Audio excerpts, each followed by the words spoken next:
नमस्कार। The federal देश में आपका स्वागत है। इस विशेष प्रसारण में मेरे साथ मेरे दो सहयोगी हैं, ललित राय और अभिषेक रावत जुड़ गए हैं। और मुद्दा है, दिल्ली में आम आदमी पार्टी अपनी खोई हुई राजनीतिक जमीन को हासिल करने के लिए, फिर से हासिल करने के लिए झुग्गियों की तरफ देख रही है। झुग्गियों के खिलाफ जो दिल्ली में बीजेपी सरकार ने कार्रवाई की है, जो बुलडोजर कार्रवाई चल रही है, उसके खिलाफ आम आदमी पार्टी ने ताल ठोक दी है, मैदान में उतर पड़ी है। और उसके सबसे बड़े नेता, सर्वोच्च नेता अरविंद केजरीवाल भी मोर्चे पर आ गए हैं। तो आज दिल्ली में बहुत जो बड़ा प्रोटेस्ट हुआ, इसके बहाने क्या जो सियासी समीकरण है, इसकी जो क्या सियासी मायने हैं, इन तमाम बातों को एनालाइज करेंगे। लेकिन सबसे पहले मैं अभिषेक के पास चलता हूँ, जो इस खबर को पर नज़र बनाए हुए थे, इसे देख रहे थे। अभिषेक, थोड़ा डिटेल में समझाएंगे झुग्गियों वाला मामला और जो आम आदमी पार्टी कूद पड़ी है, पूरा वाकया बताइए अभिषेक। देखिए मनु, इसमें सबसे जो पहले हमें बात ध्यान रखनी चाहिए वो ये है कि अभी पंजाब और गुजरात का जो बाईपोल है उसका रिजल्ट आया, और दोनों जहां पर पहले से आम आदमी पार्टी की जो सीटें थी वहीं पे वो उपचुनाव था, और दोनों ही सीटें आम आदमी पार्टी ने बरकरार रखी है। दिल्ली में चुनाव हारने के बाद ये उपचुनाव था जिसको आम आदमी पार्टी ने काफी चैलेंजिंग मोड पे लिया और जीत हासिल की। और इस जीत को हासिल करने के बाद खासतौर पर पंजाब में अगर मैं बात करूं तो आम आदमी पार्टी ने ये नैरेटिव सेट करा कि ये पंजाब में 2027 में होने वाले चुनाव से पहले का सेमीफाइनल था, और उसमें जनता ने आम आदमी पार्टी का साथ दिया है। जबकि जो वोटिंग मार्जिन अगर आप देखेंगे तो वो पहले के मुकाबले काफी कांटे का ये चुनाव रहा। अब हम बात करते हैं दिल्ली की। तो उस जीत के माहौल के साथ जो है दिल्ली में अरविंद केजरीवाल और उनकी जो पार्टी है वो ये चाहती है कि अब फिर से दिल्ली की राजनीति में सक्रिय होकर माहौल बनाया जाए। और झुग्गी की बात करते हैं तो अगर झुग्गी वाले जितने भी हैं दिल्ली में, वो पहले कांग्रेस के वोटर रहा करते थे, फिर जब आम आदमी पार्टी सत्ता में आई तो जो कांग्रेस का वोट बैंक था वो पूरी तरीके से शिफ्ट हो गया था आम आदमी पार्टी पर। लेकिन उस बार जो विधानसभा चुनाव हुए उसमें जो झुग्गी बस्ती का वोट है वो भाजपा की तरफ भी गया, और जिसकी वजह से आम आदमी पार्टी को नुकसान उठाना पड़ा। वोट का मार्जिन कम ही सही, लेकिन आम आदमी पार्टी ने सीटें लूज की और उसका फायदा भाजपा को मिला। भाजपा ने दिल्ली में सरकार बनाई 27 साल बाद। खुद नई दिल्ली की अगर हम बात करते हैं तो नई दिल्ली में आम आदमी पार्टी को और खुद अरविंद केजरीवाल को ये लग रहा था नई दिल्ली विधानसभा से कि जो वहां की झुग्गी बस्ती है वो इंटैक्ट रहने वाली है, आम आदमी पार्टी के साथ रहने वाली है, और वो अगर साथ रहती है तो केजरीवाल जीतेंगे। लेकिन वहां पर भी जो झुग्गी बस्ती का वोटर था वो छिटका और भाजपा की तरफ भी गया, जिसकी वजह से प्रवेश वर्मा मतलब चुनाव जीत पाए और केजरीवाल हार गए। आप देखेंगे कि पंजाब में ये जो बाईपोल हुआ है इसके रिजल्ट आने से पहले तक केजरीवाल ने कोई सार्वजनिक बयान दिल्ली में नहीं दिया था, दिल्ली में कोई कॉन्फ्रेंस या प्रेस को संबोधन नहीं किया था। लेकिन ये रिजल्ट आया और वो उन्होंने संबोधन किया, और फिर एक रिवाइवल अब वो पार्टी का दोबारा यहाँ शुरू कर रहे हैं। अब हम आते हैं झुग्गी बस्ती के तोड़ने के मुद्दे पर। तो यहाँ पर सिर्फ राजनीति पर ध्यान दें तो वो बहुत मामला कहना एक तरफा हो जाएगा, क्योंकि ये जो डेमोलिशन चल रहा है इस जो भी झुग्गी बस्तियों में तोड़फोड़ की गई है या की जा रही है, ये वो झुग्गी बस्तियां हैं जहां पर कहीं ना कहीं कोर्ट का आदेश डेमोलिशन का है। दिल्ली सरकार एक तरफा कार्रवाई नहीं कर रही है, यहाँ पर कोर्ट का आदेश भी है। अब सवाल उठता है कि दिल्ली सरकार को जो है झुग्गी बस्ती बचाने की कवायद करनी चाहिए, प्रयास करना चाहिए। तो उसमें मुद्दा ये आ रहा है कि जैसे अभी एक मद्रासी कैंप है बारामूला के पास जहाँ पे डिमोलिशन हुआ था, वहां पे हाई कोर्ट ने एक सख्त जो है निर्देश दिया था कि वहां से झुग्गी बस्ती हटाई जाए और वहां पर जो झुग्गी वाले हैं उनका पुनर्वास किया जाए नरेला में, जहां पर पहले से राजीव रतन आवास विकास योजना के तहत झुग्गी वालों के लिए जो फ्लैट बने हुए हैं वहां पर उनको बसाया जाए। क्योंकि वो नाले पर बनी हुई थी, नाला जो है ब्लॉकेज हो जाती थी उसमें, और उसके पीछे का एक अभी ताजा उदाहरण दिया गया कि लगभग 2 साल पहले जो बाढ़ की स्थिति दिल्ली में बन गई थी, उसका एक उदाहरण दिया गया और ये कहा गया कि नाले वगैरह जाम होने से आम जन को बहुत समस्या होती है। अब यहाँ पर आज क्या, जैसे अरविंद केजरीवाल ने जो संबोधन किया दिल्ली वाले झुग्गी वालों को, ये कहा कि अगर भाजपा की सरकार रहती है तो दिल्ली से लगभग 40 लाख झुग्गी वाले जो हैं उनको हटा दिया जाएगा। जबकि लगातार भाजपा की सरकार ये कह रही है कि हमारी तरफ से किसी भी झुग्गी वाले को नहीं हटाया जाएगा। जो लोग यमुना के रिवर बेड पर कह लीजिए या यमुना खादर में जो झुग्गियां हैं वो हैं, या नाले के ऊपर, या रेलवे लाइन के या रेलवे की जो जमीन है उस पर जो झुग्गियां बसी हैं जिन पे कोर्ट केस चल रहा था और कोर्ट का आदेश है, उन झुग्गियों को छोड़कर बाकी जहां पर कोई लीगल कंटेस्ट नहीं है, उन झुग्गियों को हटाया नहीं जाएगा। और लगातार ये वादा किया जा रहा है कि जहां झुग्गी वहां मकान। लेकिन यहाँ पर आप देखेंगे कि लगभग 11 साल का एक कार्यकाल रहा आम आदमी पार्टी का, उस दौरान भी ये चल रहा था। और ये जो डिमोलिशन की जो कार्रवाई चल रही है, ये जो लीगल केस चल रहा था, ये आम आदमी पार्टी की ही जब सरकार थी जब से शुरू हुआ था। तो सवाल ये उठता है कि आम आदमी पार्टी ने अपनी सरकार में रहते हुए क्या बचाव के ऑप्शन कोर्ट के सामने रखे थे, क्या ऑप्शन सुझाए थे कि इन झुग्गी वालों को कैसे बचाया जा सकता है। झुग्गी वाले कहते हैं कि अगर आपको हमें बसाना है तो जहां झुग्गी वहां मकान, उस नारे को आप पूरा करें, उस वादे को पूरा करें। जबकि जैसे कई इलाके हैं, जैसे नई दिल्ली में जो झुग्गी कैंप है, अगर वहां पे जहां झुग्गी वहां मकान देंगे तो वो एक अजीब परिस्थिति बन जाती है। बारापूला नाला की अगर हम बात कर ले, एक नाले के ऊपर झुग्गी बसी हुई है और अगर वहीं पे पक्का मकान बना देंगे तो वो और डैमेज हो जाएगा। तो इस तरीके से कई चीजें इम्प्रैक्टिकल हैं। वो चुनावी वादे या नारे अच्छे लग सकते हैं लेकिन प्रैक्टिकली वो फुलफिल नहीं हो पाते हैं। अब आज कांग्रेस ने भी जो अरविंद केजरीवाल का जो भी संबोधन था उस पर एक बड़ा सवाल उठाया। उन्होंने कहा कि अगर आप वाकई में झुग्गी वालों का पुनर्विकास चाहते हैं तो आपने अपने 10-11 साल का जो कार्यकाल रहा उसमें एक भी झुग्गी वाले को पुनर्वास क्यों नहीं करवाया। नरेला के साइड आप देखेंगे या आउटर दिल्ली में लगभग 50,000 के करीब जो है फ्लैट बनाए गए थे शीला दीक्षित के कार्यकाल में। और योजना यही थी कि दिल्ली में जो बीचों बीच या मेन दिल्ली में हम कह लें, वहां पर जो झुग्गी बस्ती बसी हुई है उन सबको वहां से हटाया जाए और यहाँ पुनर्विकास किया जाए। लेकिन वहां पर झुग्गी वालों ने अपनी एक समस्या रखी कि आप हमें मेन बिंदु से हटाकर 35-40 किलोमीटर दूर फेंक रहे हैं और हमारी रोजी रोटी जो है वही मेन दिल्ली में है। हम कहीं पे घर में नौकरी करते हैं, कहीं किसी ऑफिस में छोटा मोटा काम करते हैं, छोटी मोटी दुकान लगाते हैं। अगर हम 35-40 किलोमीटर सफर करके आएंगे तो कितना किराया हमें देना होगा, कितना समय हमारा वेस्ट होगा, तो ऐसे में हम काम क्या कर पाएंगे। तो ये एक प्रैक्टिकल समस्या झुग्गी वालों की थी जिस वजह से वो फ्लैट खाली रहे। और जब कांग्रेस की सरकार हटी तो उसके बाद जो आम आदमी पार्टी की सरकार आई उसने कोई ऐसी योजना नहीं बनाई कि वो जो इंफ्रास्ट्रक्चर एक खड़ा किया गया था झुग्गी बस्ती वालों को बसाने के लिए उसका कुछ यूटिलाइजेशन हो पाता। और वहां पे आप जाकर देखेंगे, क्योंकि हमने फेडरल में रहते हुए एक स्टोरी भी की थी, वहां पर कई फ्लैट अब भी बड़ी संख्या में खाली पड़े हैं, जर्जर हो चुके हैं। वहां जो झाड़ियां, मतलब पौधों की जो अगर हम बात करेंगे, वहां झाड़ियां एक छोटा जंगल टाइप का बन गया है।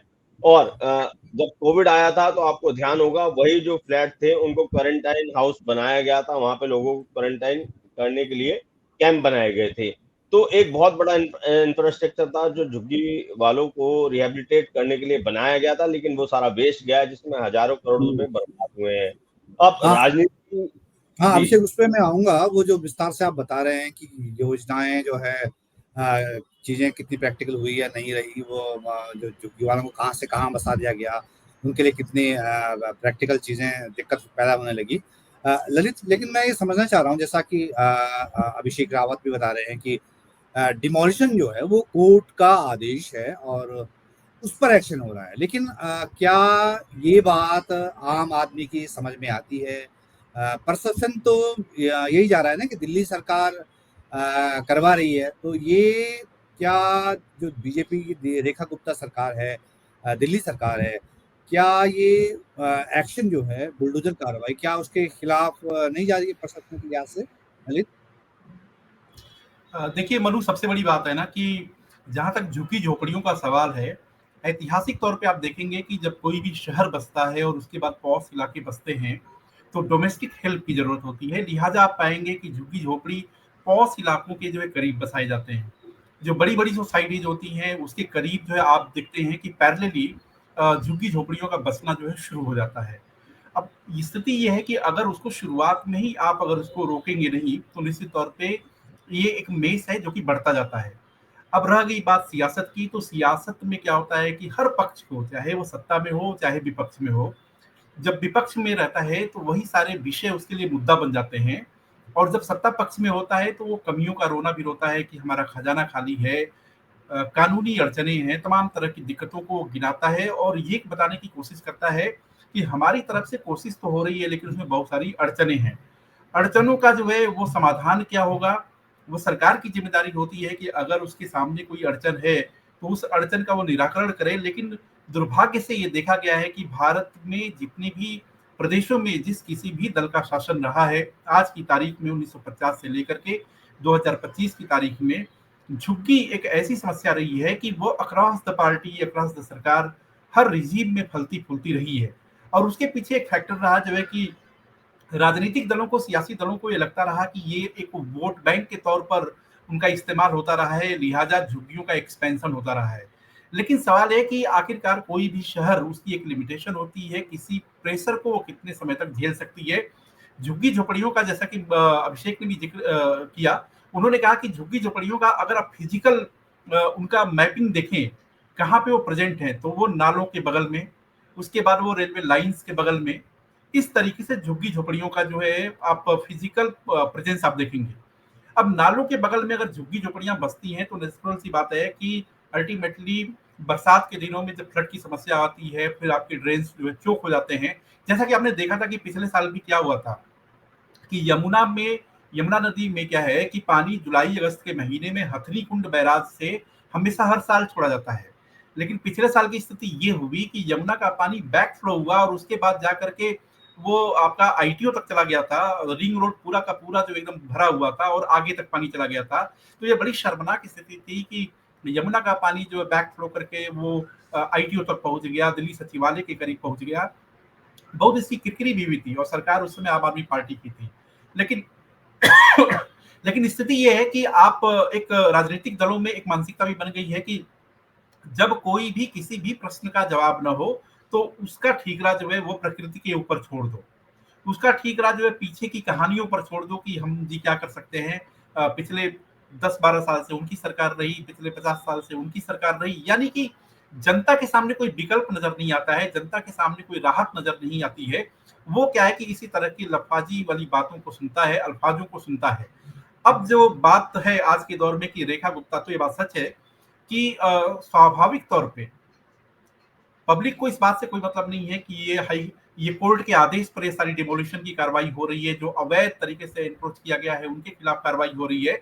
लेकिन मैसेजिंग ये जान देने की कोशिश की जाती है कि देखो जी, हमारी जब सरकार थी तो हमने ये कोशिश की कि इनके लिए प्रोटेक्ट करें, इनका संरक्षण करें, इनका विकास करें। लेकिन अभी की जो मौजूदा सरकार है वो क्या कर रही है, वो उनको बस्तियों को जो है वो गिरा रही है, डेमोलिश कर रही है। इसीलिए आपने देखा कि जैसा हम लोगों ने अपने कार्यक्रम में हेडलाइन भी यही दिया है कि बुलडोजर नहीं रुका तो सरकार गिरा देंगे, केजरीवाल जो गरज करके ये कहते हैं। अब सवाल यह है कि बुलडोजर नहीं रुका तो सरकार कैसे गिरा देंगे, क्या संख्या उनके पास है कि सरकार गिरा देंगे। अब सरकार गिराने का तो एक ही एक तरीका बनता है कि अगले 5 साल के बाद जब दिल्ली की गद्दी के लिए चुनाव होगा तब जाकर के जनमत जो है इस सरकार के खिलाफ जाए तो सरकार गिर जाए। अभी मौजूदा स्थिति में जब सरकार गिरा देंगे तो इसका मतलब है कि वो खुद भी तोड़ फोड़ और इस तरह की बातों की तरफ इशारा कर रहे हैं। वो तोड़ फोड़ कर पाएंगे नहीं कर पाएंगे वो तो बात अलग है। लेकिन निश्चित तौर पे जब वो झुग्गी झोपड़ियों के ऊपर जब वो सवाल करेंगे, जैसा कि अभिषेक ने भी बोला कि कांग्रेस की तरफ से ये सवाल उठा कि आखिरकार 11 साल तक आप शासन में रहे हो और उसके पुनर्वास के लिए क्या किया, तो इस सवाल का जवाब आम आदमी पार्टी के नेताओं के पास नहीं है। और स्वाभाविक सी बात है कि कांग्रेस अगर ये सवाल पूछेगी आम आदमी पार्टी के नेताओं से, तो निश्चित तौर पे आम आदमी पार्टी के नेता पूछेंगे कि 50 साल से तो आपकी सरकार थी, आपने क्या किया। अल्टीमेटली सफर जो है वो पब्लिक को करना है और पब्लिक ही परेशान होती है। और जैसा कि अभिषेक ने अभी कहा जो है कि नरेला के साइड में जो क्वार्टर्स बनाए गए झुग्गी झोपड़ियों के लिए रिसेटलमेंट के लिए, तो उनके साथ एक व्यवहारिक समस्या ये जरूर आई कि आखिरकार अगर उनको काम किसी को, सपोज करिए कि कोई नरेला में रहता है और उसको काम करना है बुराड़ी वाले इलाके में या मुखर्जी नगर वाले इलाके में या पश्चिमी दिल्ली में, तो उसको कितना सफर करना पड़ेगा, एक लंबी दूरी तय करना पड़ेगा। तो उसके लिए व्यवहारिक समस्या है। लेकिन सबसे बड़ी चीज है कि दिल्ली देश की राजधानी है और उसके ऊपर कोई भी कम से कम ये सबकी जिम्मेदारी बनती है, चाहे वो झुग्गी झोपड़ी में रहने वाला हो, चाहे सरकार हो, चाहे सोसाइटी में रहने वाला है, चाहे पॉश इलाके में रहने वाला है।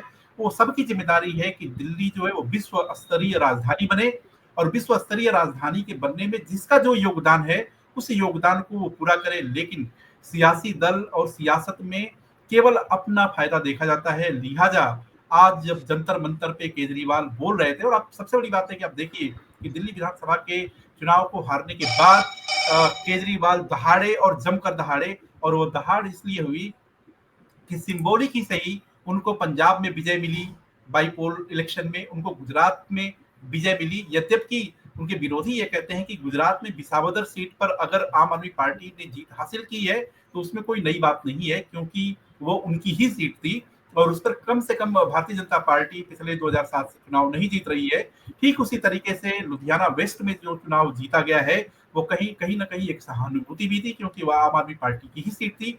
तो मनु, आप ये कह लीजिए कि निश्चित तौर पे रेखा गुप्ता सरकार के सामने आम आदमी पार्टी की तरफ से एक सवाल तो किया ही गया है कि ये सरकार पहले कहती थी कि जहां झुग्गी वहां मकान, और अब स्थिति ये हो गई है कि जहां झुग्गी वहां मैदान, और मोदी की जो गारंटी है वो जुमला है और वो पूरे पूरे झूठ के पुलिंदा है। जी मनीष, जी मनु। तो हाँ, तो जहाँ झुग्गी वहाँ मकान के बजाय नारा बदला कि जहाँ झुग्गी वहाँ मैदान। मतलब उसको साफ कर दिया, प्लेन कर दिया। ये ऐसा आरोप लगा रहे हैं केजरीवाल। अभिषेक, में जैसे केजरीवाल के भाषण सुन भी रहा था कि और वो कह रहे थे कि हम अच्छी खासी दिल्ली छोड़कर गए थे, 24 घंटे बिजली आती थी। उनकी सरकार जो है मतलब उनकी सरकार में कम ही पावर कट लगते थे, ऐसा उनका दावा है। तो क्या हम ये मानेंगे कि जो झुग्गियों पे बुलडोजर वाला मामला है, इसने आम आदमी पार्टी की राजनीति को एक नई संजीवनी दे दी है? क्या केजरीवाल की पॉलिटिक्स को एक नई संजीवनी दे दी है कि यहाँ से वो जो है अपना एग्रेसिव कैंपेन शुरू करेंगे? क्या इससे, या ये पूछूं कि इससे आम आदमी पार्टी को कितनी ताकत मिलती हुई दिख रही है? अभिषेक रावत। देखिए मनु, अगर हम झुग्गी वाला ये मैटर देखते हैं तो इस बात में कोई शक नहीं है कि आम आदमी पार्टी को एक मुद्दा मिल गया है और नैरेटिव सेट करने में आम आदमी पार्टी पहले से ही काफी तेज है। और अब इस मुद्दे को, चाहे ये कोर्ट का ही ऑर्डर क्यों ना हो, लेकिन एक नैरेटिव जो बनता है वो सेट करने में आम आदमी पार्टी फिर से अपना प्रयास शुरू कर चुकी है। रही बात ये कि जैसे आपने ये पूछा था कि अगर ये लीगल प्रोविजन की वजह से ऐसा हो रहा है तो इसमें पब्लिक क्यों नहीं समझ रही है। आप मनु, हमेशा ये प्रैक्टिकल चीज है, चाहे उसमें फिर हम भी अपने आप को शामिल कर लें। हम अगर कोई जानबूझकर भी गलती कर रहे हैं ये हमें पता है, लेकिन उसके बावजूद अगर कोई कार्रवाई हो रही है तो अगर हमें कोई बचाने बीच में आएगा तो शायद जो हमारा पक्षधर है हम उसकी बातों पर इन्फ्लुएंस होंगे, उसकी बातों में ही आएंगे, चाहे फिर कानूनी प्रक्रिया कुछ भी कहती हो। तो यहाँ पर भी आज जैसे जो अरविंद केजरीवाल का जो संबोधन हुआ, आप उसको इसी तरीके से समझिए कि जो झुग्गी वाले हैं वो रह रहे हैं, वो खुद पार्टी है कोर्ट में, और कोर्ट में वो केस हारे हैं। उनको भी पता है कि ये कोर्ट द्वारा जो कार्रवाई करने का आदेश दिया है उसी पर कार्रवाई हो रही है। लेकिन अब कोई भी उनको बचाने आएगा, जाहिर सी बात है वो उसी के साथ खड़े होंगे और वो चाहेंगे कि जो हमारे को बीच में बचाने आया है उसको भी इतनी सहानुभूति, इतना ताकत मिले कि वो हमें बचाने में सफल हो पाए। तो यही एक चीज है जो आम आदमी पार्टी के साथ जा रही है। और दिल्ली में बहुत झुग्गी बस्तियां हैं। आप पूरी दिल्ली में अगर सर्कल के तौर पर देखें तो हर कोने पे आपको झुग्गी बस्ती नजर आ जाएगी। तो जो झुग्गियां अभी अन्य जगह पर है जहां पर ऐसी कोई कार्रवाई नहीं है, लेकिन जाहिर सी बात है डर उनके मन में भी बैठता है और इसी डर का फायदा आम आदमी पार्टी अब उठाना चाह रही है एक नैरेटिव सेट करके कि जहां झुकी वहां मैदान, ये वाला जी। जो आज नारा दिया है केजरीवाल ने, उसके पीछे का हम्म, यही एक मकसद है।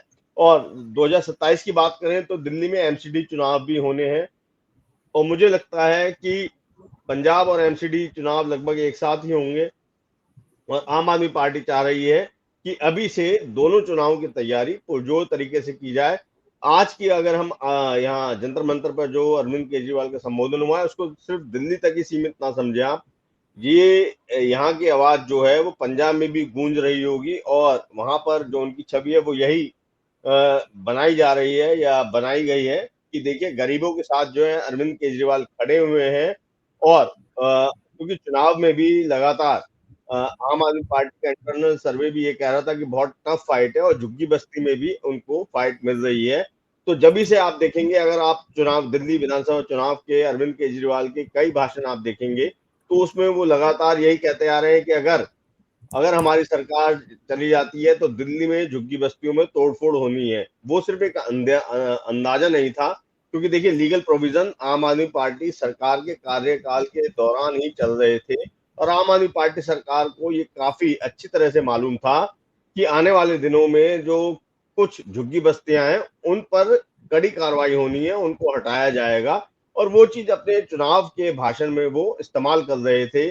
और जनता हमेशा उसकी बात में आ जाती है जहां पर उनको फायदा दिख रहा होता है। वो बात पहले की थी कि जनता बहुत भोली है, आज की जनता बहुत समझदार है, उसको यूटिलाइज करना आता है। जैसे हम सोचते हैं कि नेता जनता को यूटिलाइज करती है या इस्तेमाल करती है, वैसे जनता भी अब नेताओं का भी इस्तेमाल करना जानती है और उसको पता है कि चुनाव में जो वो चाहेगी वो मिलेगा। यही अभी अगर हम दिल्ली की झुग्गी बस्ती की बात करें तो जी। यहाँ पर भी झुग्गी बस्ती है, वहां पर हम्म, जो रहने वाले लोग हैं उनको भी अपनी कमियां भी पता है और अपनी मजबूरी भी पता है। तो अब देखना यही है कि जो आज जिस तरीके से मिशन आम आदमी पार्टी और अरविंद केजरीवाल ने शुरू किया है वो किस हम्म, रफ्तार से आगे बढ़ता रहेगा, क्योंकि अब जी। 2027 में एमसीडी चुनाव होने हैं दिल्ली में भी। हाँ, तो अभी 2027 हालांकि 2 साल हैं, काफी समय है। लेकिन अरविंद केजरीवाल जिस तरह गरजे हैं दिल्ली में कि बुलडोजर नहीं रुका तो सरकार गिरा देंगे और वो जो है सिर्फ बीजेपी या नरेंद्र मोदी पे ही नहीं बरसे, कांग्रेस पे भी बरसे कि कांग्रेस और बीजेपी दोनों ने जो है इन 75 साल में कबाड़ा कर दिया, ऐसा कुछ उन्होंने कहा है। तो इसके जो सियासी मतलब है क्या, ललित राय, क्या सिर्फ ये दिल्ली की राजनीति के लिए है केजरीवाल का, या दिल्ली कितनी अहम है केजरीवाल के लिए, आम आदमी पार्टी के लिए? दिल्ली से क्या क्या करते हैं मतलब केजरीवाल और आम आदमी पार्टी? क्या ये मैसेजिंग है जो उन्होंने कांग्रेस पे भी बोला, बीजेपी भी बोला, प्रधानमंत्री नरेंद्र मोदी के पर भी बोला? तो आखिर वो क्या कहना चाहते हैं, क्या करना चाहते हैं, और दिल्ली कितना बड़ा सेंटर है आम आदमी पार्टी की राजनीति के? ललित। मनु देखिए, बड़ा इंटरेस्टिंग प्रसंग आप सोचिए कि 2011-12 में जब मूवमेंट चलता है, इसी जंतर मंतर से शुरू होता है और उसके बाद रामलीला मैदान तक पहुंचता है और उसके बाद स्थिति ये होती है कि केंद्र की कांग्रेस सरकार को किस तरीके से बैकफुट पर जाना पड़ता है। उसके बाद स्थिति और खराब होती है। 2014 में कांग्रेस नेशनल लेवल का इलेक्शन हार जाती है और उससे पहले जब विधानसभा का चुनाव होता है तो भी कांग्रेस को झटका लगता है बुरी तरीके से। आम आदमी पार्टी कांग्रेस के साथ मिलकर के सरकार बनाती है, भले 49 दिन की सरकार चलती है। लेकिन आप देखिए कि 49 दिन की सरकार के जाने के बाद केजरीवाल की जो सोच थी वो क्या थी? वो उनको ये लगने लगा था कि निश्चित तौर पे केवल हम रीजनल पार्टी नहीं है, बल्कि हमारा एक नेशनल एस्पिरेशन है और पब्लिक भी हमारे साथ है। लिहाजा वो नरेंद्र मोदी के खिलाफ वाराणसी से चुनाव लड़ गए और उसके बाद स्थिति क्या हुई थी, पूरी दुनिया जानती है, देश जानता है। अब सवाल है, तो कहने का अर्थ ये है कि कहीं न कहीं आम आदमी पार्टी के मन में केवल ये नहीं था कि उसको दिल्ली तक सीमित रहना है। केजरीवाल के दिमाग में और आम आदमी पार्टी के जितने वरिष्ठ नेता हैं, उनके दिमाग में यही बात थी कि हमें दिल्ली तक सीमित नहीं रखना है, जबकि हमारा फैलाव जो है पूरे देशव्यापी होना चाहिए। ये बात अलग थी कि 2014 के नतीजों ने जब वो खुद केजरीवाल हार गए इलेक्शन, तो उसके बाद वो शैटर हो गया। अब स्थिति ये है कि अगर केवल आज की अगर हम बात करें और 2013 से लेकर के मतलब 2025 की बात करें तो आम आदमी पार्टी की सरकार मतलब 2025 से मतलब कुछ 3-4 महीने पहले तक दिल्ली में रही और पंजाब में भी रही। दिल्ली से वो गायब हो चुकी है, केवल पंजाब में सरकार है। अब स्थिति ये है कि इसके लिए जो आपने सवाल पूछा इसका जवाब बड़ा इसी मतलब इन नेताओं के तकरीरों में छिपा हुआ है। संजय सिंह ने क्या कहा? संजय सिंह कह रहे हैं कि बिहारियों को मतलब झुग्गी झोपड़ियों पे जो डिमोलिशन की जो कार्रवाई हो रही है, बुलडोजर जो गरज रहे हैं, वो बुलडोजर जो है क्या है कि बिहारियों को निकालने की कवायद है।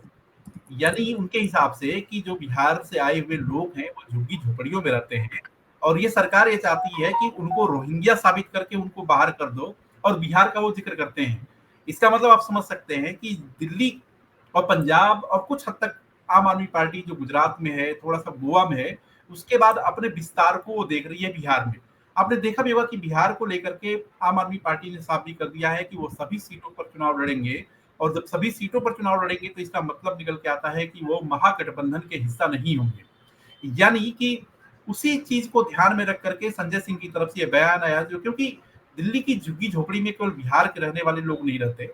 दिल्ली की झुग्गी झोपड़ियों में पूरा देश ही वो समाज का वो तबका जो कि आर्थिक तौर पर उतना सशक्त नहीं है, सक्षम नहीं है, वो झुग्गी-झोपड़ियों में रहता है और उसके बाद पड़ोस इलाकों में जो है अपना श्रम देता है, उसके बदले में उसकी कुछ जीविकोपार्जन करता है।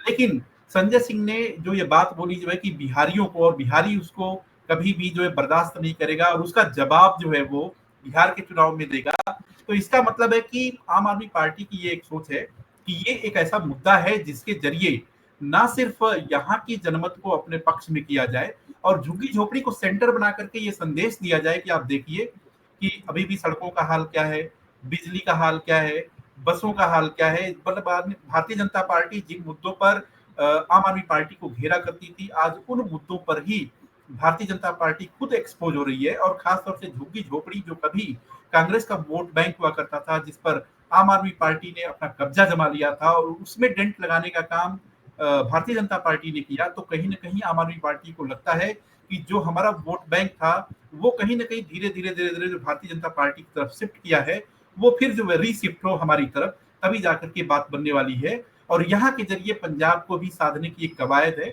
मैसेजिंग ये देने की कोशिश है कि भारतीय जनता पार्टी जिस तरीके से दिल्ली को बर्बाद कर रही है, ठीक उसी तरीके से अगर पंजाब की जनता ने 2027 के चुनाव में भूल की, तो निश्चित तौर पे पंजाब को भी भारतीय जनता पार्टी जो है वो पूरी तरीके से बर्बाद कर देगी। हम तो आबाद करने के लिए कोशिश कर रहे हैं, लगे हुए हैं।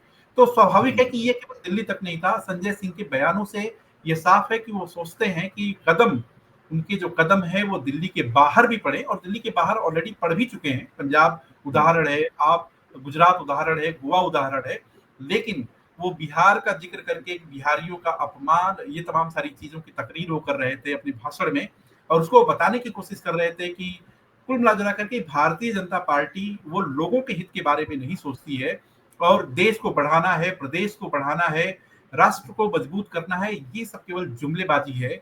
इससे काम नहीं बनने वाला है। वो इसी जुमलेबाजी का सहारा लेकर के केवल अपने कुछ चुनिंदा लोगों को फायदा पहुंचाती है।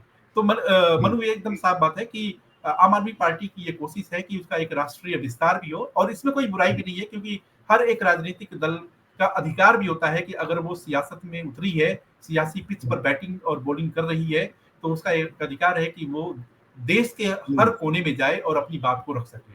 जी मनु? तो आम आदमी पार्टी का उसकी कोशिश है कि देश के दूसरे जगहों पे भी जाएं और इस तरह से घेरा जाए बीजेपी सरकार को।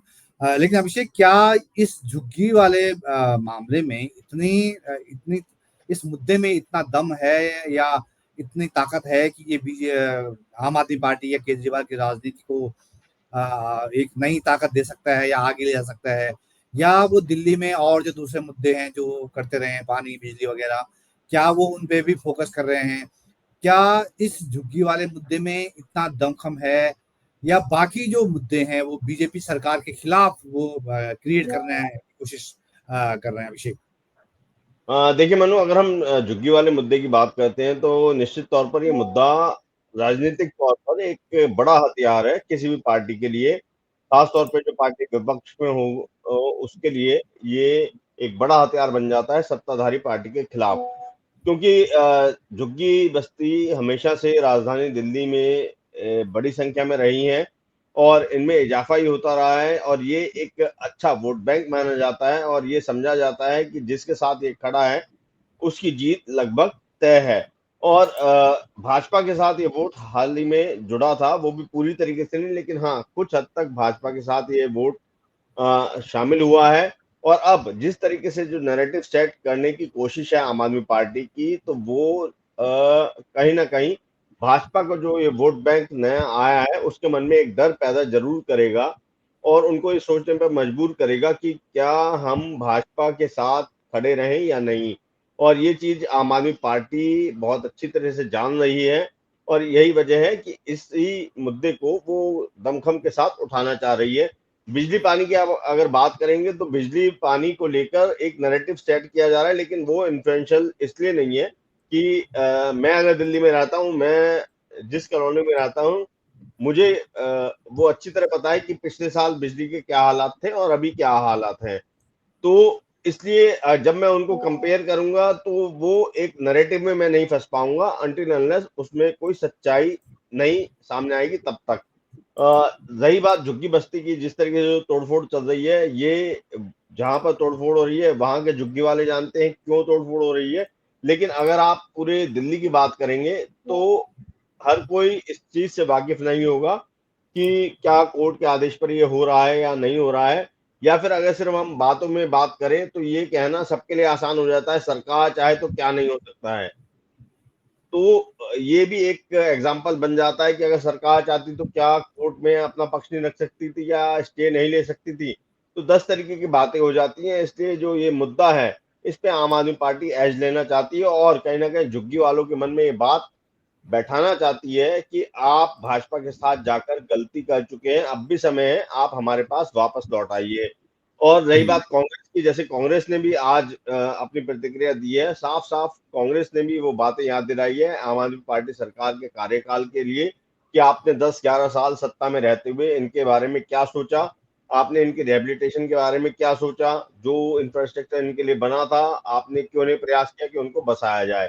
तो आज का मुद्दा मतलब आप ये मान के चलिए कि आम आदमी पार्टी भी, भाजपा भी और कांग्रेस भी तीनों ही सक्रिय तौर पर इस मुद्दे पर प्रतिक्रिया दे रही है। और जैसे आपने ये भी सवाल किया था कि आम आदमी पार्टी ने भाजपा और कांग्रेस दोनों को ही घेरा इस मुद्दे पर, तो उसकी एक वजह ये भी है कि आप इसी बार के दिल्ली विधानसभा चुनाव के परिणाम देखेंगे तो जो डिफरेंस रहा हार जीत का, वो डिफरेंस कांग्रेस का वोट शेयर रहा है। आप इस पर गौर करेंगे तो अभिषेक, आप बता रहे हैं कि किस तरह केजरीवाल की राजनीति में जो है वो दिल्ली के जो बुनियादी सवाल हैं वो फिर से नहीं हवा पा रहे हैं। ललित, मैं ये जानना चाह रहा था कि केजरीवाल जो है जब से दिल्ली हारे हैं, जब से उनको दिल्ली का हार का इतना सदमा उनको लगा है, खुद भी हारे हैं, पार्टी भी हारी है, सरकार भी गई है, तो एक बहुत बड़ा सदमा था उनके लिए। तब से वो लगभग जो है कोप भवन जैसी स्थिति में थे। हालांकि वो इधर उधर जा रहे थे, लेकिन उस तरह से वो सक्रिय नहीं थे, खुद को जो दिल्ली का बेटा बता रहे थे। इन्होंने आखिर, ऐसा लगता नहीं है कि बहुत देर कर दी वापस उस जमीन को हथियाने के लिए, वापस गेन करने के लिए बहुत देर तो नहीं कर दी है केजरीवाल ने वापस दिल्ली आने में?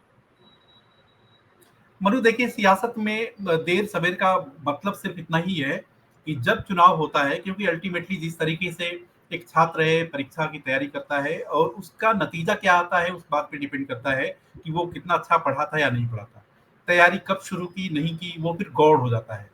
इसी तरीके से आप देखेंगे कि निश्चित तौर पे कि आम आदमी पार्टी को, केजरीवाल के करने के लिए एक रास्ता ये भी बनता था जो है कि जब चुनाव हुआ विधानसभा का जो है, तो केजरीवाल सूबे के मुख्यमंत्री नहीं थे, आतिशी जो है वो जिम्मेदारी संभाल रही थी। यद्यपि जनता के दिल दिमाग में यही था, मैसेजिंग हर तरीके से यही करते थे कि भले ही मुख्यमंत्री आतिशी हों, लेकिन फीता काटने केजरीवाल ही पहुंचा करते थे। मतलब कोई अनाउंसमेंट करना है तो केजरीवाल ही करते थे। सरकार की जो स्कीम्स हैं उसका अनाउंसमेंट पार्टी का जो मुखिया करता था। तो कहने का है कि वो इस बात को मैसेज करते थे कि आतिशी चीफ मिनिस्टर हैं, लेकिन मुख्यमंत्री जो है वो वर्चुअल सेंस में वही है, और दिल्ली की जनता भी उसको समझ रही थी। लेकिन आम आदमी पार्टी को कम से कम इस बात का अंदेशा नहीं था, आभास नहीं था कि दिल्ली विधानसभा के चुनाव में इतने बड़े पैमाने पे एक हार का सामना करना पड़ेगा, और जिसमें खुद ना सिर्फ अरविंद केजरीवाल बल्कि उनके एकदम विश्वस्त सहयोगी मनीष सिसोदिया को भी हार का सामना करना पड़ा, सत्येंद्र जैन को हार का सामना करना पड़ा। यानी कि ये वो चेहरे थे जो कि मतलब आम आदमी पार्टी के थिंक टैंक वही सब कुछ हैं, और वो उन लोग का चुनाव हार जाना अपने आप में एक बड़ी बात थी। अभी की स्थिति में क्या है कि आप समझ सकते हैं कि उसका एक सदमा लगना, उसका एक झटका लगना, वो स्वाभाविक सी बात है कि जब नतीजे आपकी उम्मीद के एकदम विपरीत आते हैं तो फिर आपको संभलने के लिए समय लग जाता है। कुछ लोग 10, 5, 15 दिन में संभल जाते हैं, कुछ को संभलने में 2 ढाई 3 महीने लग जाते हैं। तो ये आप कह सकते हैं कि अरविंद केजरीवाल जी को उस झटके से संभलने के लिए करीब-करीब 3-4 महीने का वक़्त लगा है, और इन 3-4 महीनों के वक़्त में क्या हुआ कि लुधियाना वेस्ट ने थोड़ी-सी संजीवनी दे दी, जब वहाँ पे कांग्रेस और भारतीय जनता पार्टी बहुत ही अटैकिव ऑफेंसिव तरीके से अटैक कर रही थी भगवंत मान पे। इसी तरीके से विसावदर सीट को जीतना भी उनके लिए थोड़ा-सा संजीवनी का काम कर गया, और इस बीच डेमोलिशन की जो कार्रवाई शुरू हो गई, भले ही वो अदालत के आदेश पे हो, तो वो उनको ये लगा कि एक ऐसा मौका है कि राजनीति में बेसिकली नैरेटिव सेट करने का, और एक एक ऐसा मौका है कि खास तौर से झुग्गी-झोपड़ी ही अगर झुग्गी-झोपड़ी में बीजेपी डेंट लगाने में उस तरीके से कामयाब नहीं होती तो शायद तस्वीर कुछ और होती। तो इसीलिए उन्होंने झुग्गी-झोपड़ी को चुना, हाँ, और उसके बाद अपनी बात रख रहे थे। जी, जी जी। तो मनोज? अभिषेक मैं ये हाँ, ललित मैं आपको रोक रहा हूँ। अभिषेक मैं ये समझना चाह रहा था आप जैसे ललित बता रहे हैं कि सदमे से उभरने में टाइम लग गया, लेकिन वो फिर से वापस उसी रफ्तार में आ गए हैं, उसी लाइन लेंथ पे जो है खेलने लगे हैं केजरीवाल दिल्ली वाली पिच पर। लेकिन जो अभी 2 दिन पहले जो हुआ अभिषेक कि जो दिल्ली सरकार की एंटी करप्शन ब्रांच है एसीबी, उसने नए नेता को लपेट लिया इस बार, सौरभ भारद्वाज जो और स्वास्थ्य मंत्री जो सत्येंद्र जैन थे पहले, उनके खिलाफ जो है भ्रष्टाचार का मामला दर्ज किया, और ये करीब 5,500 करोड़ की जो हेल्थ प्रोजेक्ट्स थे उनमें कुछ गड़बड़ियों का मामला है, उसमें सौरभ भारद्वाज को भी नामजद किया गया है। तो एक-एक करके नेताओं को चुन-चुन के जो है वो एजेंसियां लपेट रही हैं। तो ऐसा तो नहीं है कि ये उससे निकला हुआ कदम हो कि भाई एग्रेसिव खेलना है, क्योंकि आप दबाव में आ गए हैं तो उसे एग्रेसिव खेलने की कहीं ये उसकी जुगत तो नहीं है। देखिए मनु, ये तो आम आदमी पार्टी आप अगर देखेंगे जो इनका जो हम बोल सकते हैं कि अ, इनकी जो उत्पत्ति है वो आंदोलन से ही है, ये सबको पता है। तो आंदोलन तो इनका आप एक नेचर मान के चलिए। और रही बात, जैसे आपने बोला कि 2 दिन पहले जो एंटी अभिषेक करप्शन ब्रांच अभिषेक थी। आप अपनी बात रखिएगा। मनु, इसमें एक और चीज है कि हम्म, आम आदमी पार्टी की आइडियोलॉजी को आप ऐसे ही समझ लीजिए कि जहां मौका होता है वहीं पे चौका मारने की कोशिश वो उनकी रहती है। और हम्म। इसको अभिषेक चूंकि ग्राउंड पर दिल्ली घूमते भी रहते हैं तमाम सारी चीजें, तो अभिषेक इसको और अच्छे तरीके से नरेट कर सकेंगे कि वास्तव में वो चौका लगाने की कोशिश करते हैं, बस मौके की तलाश रहती है कि मौका मिल जाए।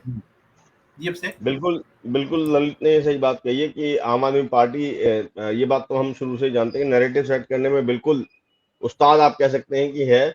और 2012 से ही आप मान के चलें, जब से निर्भया कांड हुआ और यूपीए सरकार के खिलाफ, और जो शीला सरकार थी दिल्ली में, उसके खिलाफ जो एक एंटी इनकम्बेंसी थी, उसका फायदा उठाया आम आदमी पार्टी ने, मतलब आम आदमी पार्टी ने उस आंदोलन में। और फिर उस आंदोलन से जो एक माहौल बना, उसको भांपते हुए आम आदमी पार्टी का जो है गठन किया गया।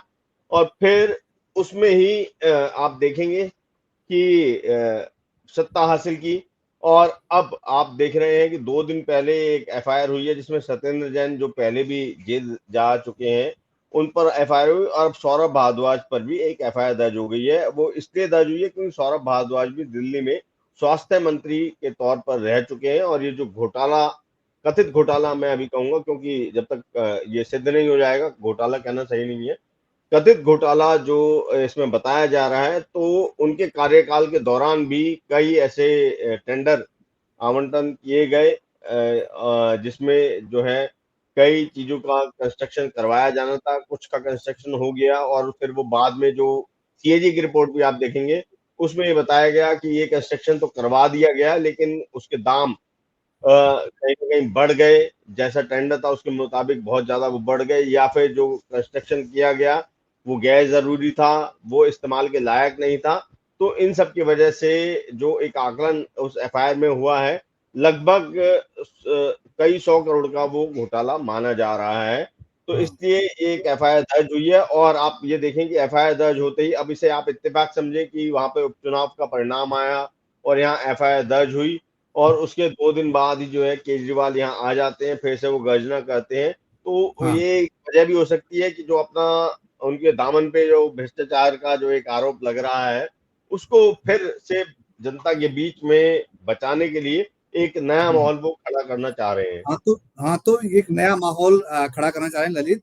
तो क्या इसे ये माना जाए कि आक्रमण ही बचाव है, इस रणनीति पर आ गए हैं कि भाई 2 दिन पहले आपने सौरभ भारद्वाज को लपेट लिया, सत्येंद्र जैन को लपेट लिया, ईसीपी ने एफआईआर दर्ज करा दी।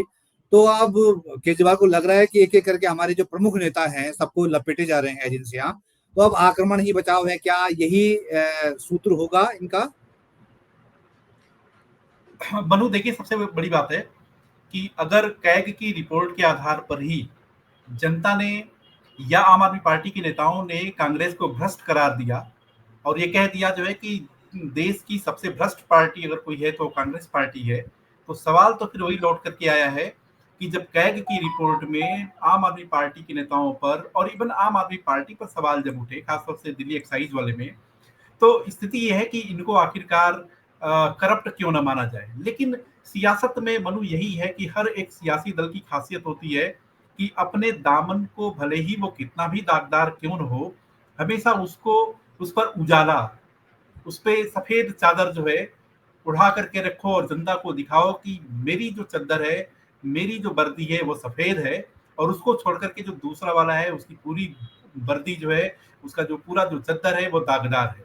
लेकिन सवाल यह है कि अब स्थिति ये हो गई है कि जैसे-जैसे धीरे-धीरे समय अब बढ़ रहा है, लोगों के बीच में, जैसा कि अभिषेक ने भी एक ज़िक्र किया था जो है कि बिजली और पानी को लेकर के वो मुद्दा नहीं बन सकता, क्योंकि अल्टीमेटली पब्लिक जो रह रही है उसको ये बात समझ में आ रही है कि क्या स्थिति है।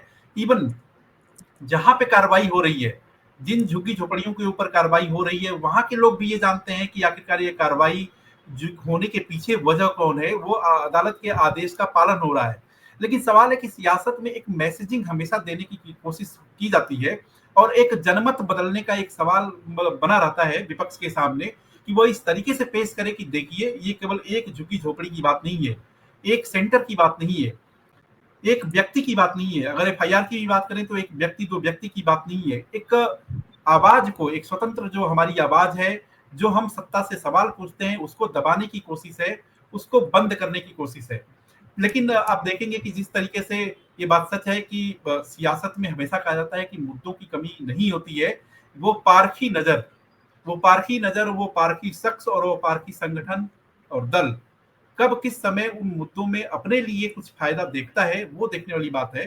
तो जहां तक आम आदमी पार्टी की बात है, तो उनको शायद ये लगता है कि एफआईआर और उसके बाद झुग्गी झोपड़ियों के ऊपर जो कार्रवाई हो रही है, वो उसमें उनको खुद के लिए उम्मीद नजर आ रही है, लिहाजा वो भारतीय जनता पार्टी की सरकार पर निशाना साध रहे हैं। तो जो एफआईआर का जो भय था वो झुग्गी की ओर ले गया है आम आदमी पार्टी को। अपनी ये कह सकते हैं कि अपने जो पॉलिटिकल जो रूट है उसकी तरफ ले गया है, जहाँ से आम आदमी पार्टी ने ताकत पाई है दिल्ली में। तो अभिषेक, मैं आपके पास आना चाहूँगा। तो आज का जो प्रोटेस्ट हुआ है इतने दिनों बाद, जो है एक नया जो है वो माहौल बनाया केजरीवाल ने दिल्ली में, और आम आदमी पार्टी ने एक लगा कि हाँ, वो उसमें दमखम दिख रहा है अभी भी।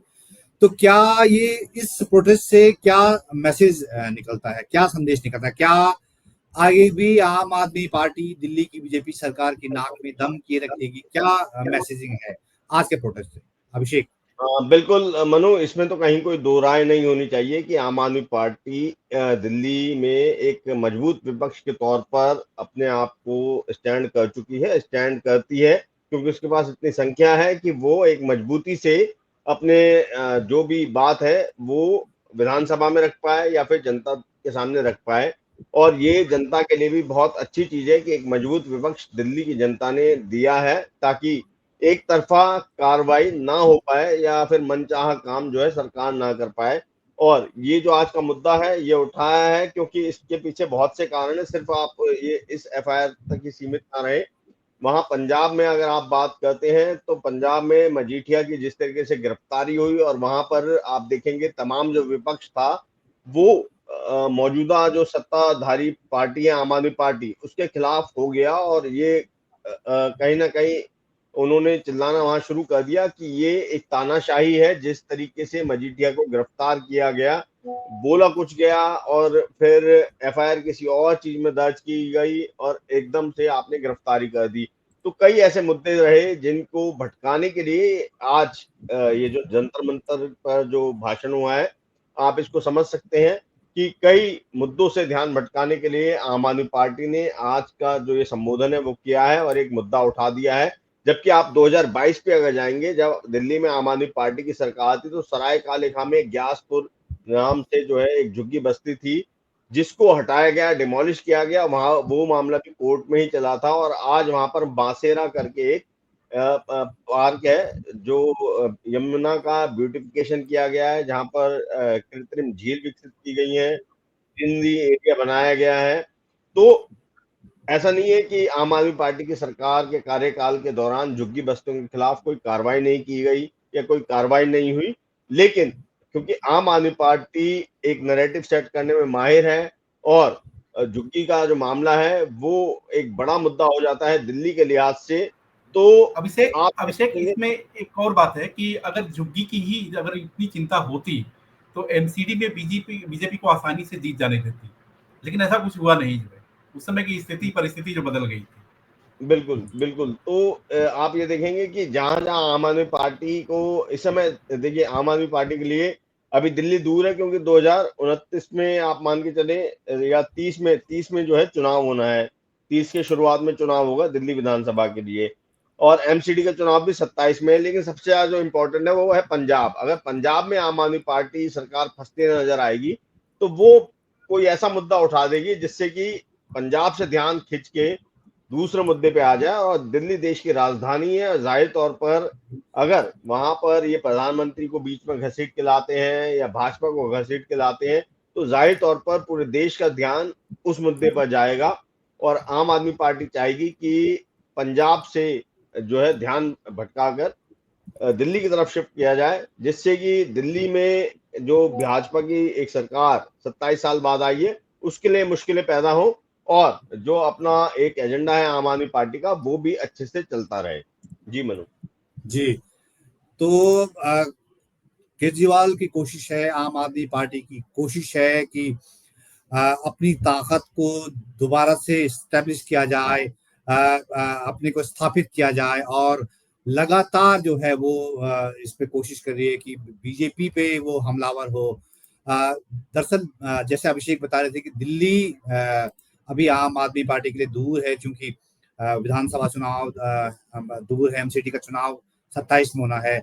लेकिन दिल्ली से जो रास्ते निकलते हैं, कोई पंजाब को जाता है, कोई गुजरात को जाता है, कोई गोवा को जाता है, कोई दूसरे राज्यों को जाता है, उन रास्तों की तरफ भी आम आदमी पार्टी की नजर है और ये नजर पहले से है। पंजाब को वो अचीव कर चुकी है, पंजाब को बनाए रखना उसके पास बहुत जरूरी है।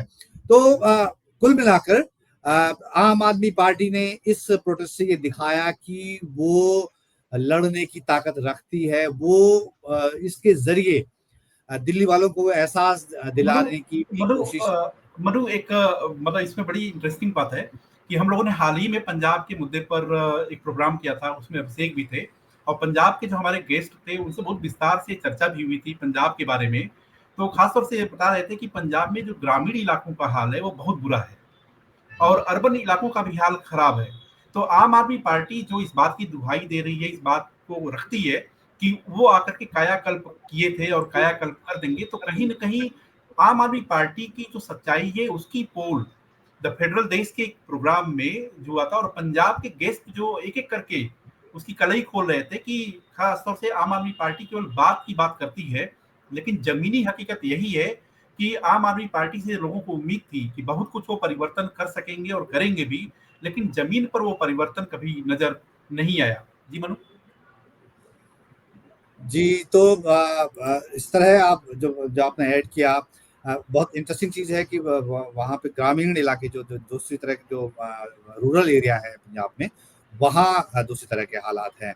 तो कुल मिला के दिल्ली जो है एक बड़ा एपिसेंटर है आम आदमी पार्टी का, तो यहीं पैदाइश है, यहीं से उसने अपनी छलांगें लगाई, चाहे वो गुजरात गई हो, पंजाब में तो शायद सत्ता में ही आ गई और दूसरे स्टेट में लड़ी है। तो इसीलिए दिल्ली को वो नए सिरे से मथना चाहते हैं, नए सिरे से ताकत देना चाहते हैं और दिल्ली से अपनी ताकत दिखाने की कोशिश जो आज के प्रोटेस्ट में दिखाई गई। तो इस पर चर्चा के लिए बहुत-बहुत धन्यवाद मेरे दोनों सहयोगी ललित राय और अभिषेक। आप दोनों का बहुत शुक्रिया। दर्शकों से भी निवेदन, द फेडरल देश में आप जो बने हुए थे, आपका भी बहुत शुक्रिया और हमारे यूट्यूब चैनल को सब्सक्राइब कीजिएगा। यहाँ पे हर ज़रूरी जो मुद्दे हैं, आपसे जुड़े जो मुद्दे हैं, जो जो देश की राजनीति से जुड़े मुद्दे हैं, उन पर चर्चा होती है, सारगर्भित चर्चा होती है। आपको बहुत अच्छा कंटेंट यहाँ पे देखने सुनने को मिलेगा। तो चैनल को सब्सक्राइब ज़रूर कीजिएगा और बेल आइकन पर भी ज़रूर क्लिक कर दें ताकि हमारे हर नए प्रोग्राम की, हर नए कंटेंट की सूचना आप तक समय पे सबसे पहले पहुँचे। तो इस चर्चा में जुड़ने के लिए हमारे दोनों सहयोगी ललित और अभिषेक, आपका शुक्रिया और व्यूअर्स का भी बहुत-बहुत शुक्रिया। बहुत धन्यवाद। Thank you Manu.